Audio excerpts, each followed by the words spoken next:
Hey everyone, and welcome to our podcast. And today we're diving into a unique story by Neil Gaiman called Coraline. This book is both creepy and magical and has captured the imaginations of readers of all ages since it was first published. Today, we're going to discuss why it's such an unforgettable story. Whether you're already a fan or new to Coraline, I think you'll enjoy this dive into a world that's a little spooky, a little strange, and totally fascinating.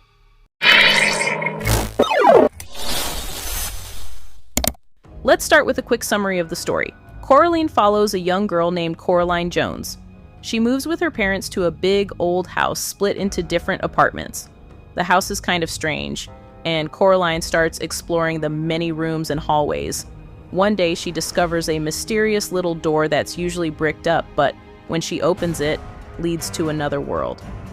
In this other world, she finds everything is similar to her own life, except things are a little off.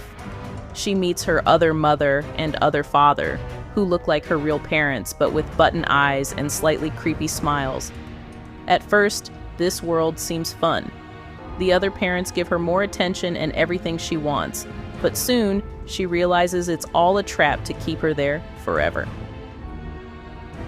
So, what makes Coraline more than just a creepy story? Neil Gaiman uses this eerie world to talk about some important themes. One of the big themes is bravery. Coraline is scared, especially as she discovers the truth about the other mother and how dangerous the other world is. But she has to be brave to save not just herself, but also her real parents who get captured. Another theme is about being careful what you wish for.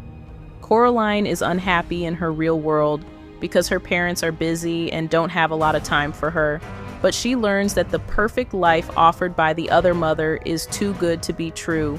It's a reminder that sometimes, even though things aren't perfect, they're still real, and that's what matters most. Neil Gaiman creates such a rich, imaginative world. The character of the other mother is especially interesting. She starts out friendly and welcoming, but soon becomes terrifying. She's like a twisted version of Coraline's real mother, and her button eyes make her even more unsettling. Gaiman also creates characters like the ghost children, other kids who fell into the other mother's trap before Coraline. They give us a sense of how dangerous this world really is. Coraline herself is a fantastic character. She's young, but shows incredible courage and determination. Even though she's scared, she doesn't let fear stop her from trying to save the people she loves. I think this is what makes her such a relatable and inspiring character. So, why is Coraline loved by both kids and adults? I think it's because it combines adventure, mystery, and a touch of horror, but in a way that's also meaningful.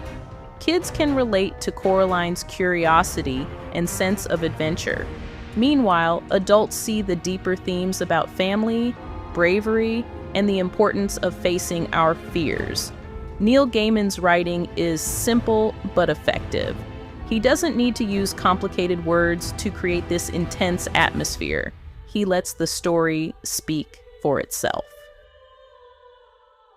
To wrap things up, Coraline is a story that stays with you. Neil Gaiman's mix of fantasy and horror creates a world that's a little scary, but also magical. It reminds us to appreciate our real lives, even if they're not perfect, and to find courage when things get tough. If you haven't read it yet, I highly recommend it.